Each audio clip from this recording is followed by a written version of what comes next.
When people use the word perimeter in everyday language, they're talking about the boundary of some area. And when we talk about perimeter in math, we're talking about a related idea. But now we're not just talking about the boundary, we're actually talking about the length of the boundary. How far do you have to go around the boundary to essentially go completely around the figure, completely go around the area? So let's look at this first triangle right over here. It has three sides, that's why it's a triangle. So what's its perimeter? Well, here all the sides are the same. So the perimeter for this triangle is going to be 4 plus 4 plus 4, and whatever units this is. If this is 4 feet, 4 feet, and 4 feet, then it would be 4 feet plus 4 feet plus 4 feet is equal to 12 feet. Now I encourage you to now pause the video and figure out the perimeters of these three figures.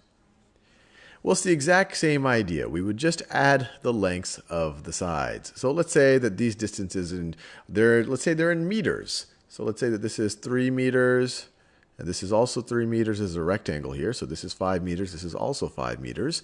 So what is the perimeter of this rectangle going to be? What is the distance around the rectangle that bounds this area? Well, it's going to be 3 plus 5 plus 3 plus 5, which is equal to, let's see, that's 3 plus 3 is 6, plus 5 plus 5 is 10. So that is equal to 16. And if we're saying these are all in meters, then it's going to be 16 meters. Now what about this pentagon? Let's say that each of these sides are 2, and I'll make up a unit here. Let's say they're 2 GNUs. 2 GNUs. That's a new unit a new unit of distance that I have just invented. 2 GNUs. 2 GNUs. So what is the perimeter of this pentagon in GNUs? Well, it's 2 plus 2 plus 2 plus 2 plus 2 GNUs. Or we're essentially taking 1, 2, 3, 4, 5 GNUs, 5 sides, each have a length of 2 GNUs. So the perimeter here, we could add 2 repeatedly, 5 times, or you could just say this is 5 times 2 GNUs, which is equal to 10 GNUs, where a GNU is a completely made up unit of length that I just made up.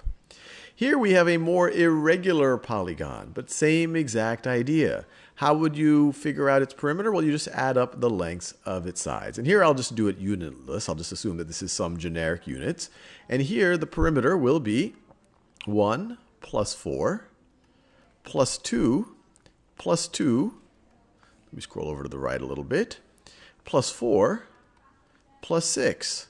So what is this going to be equal to? 1 plus 4 is 5.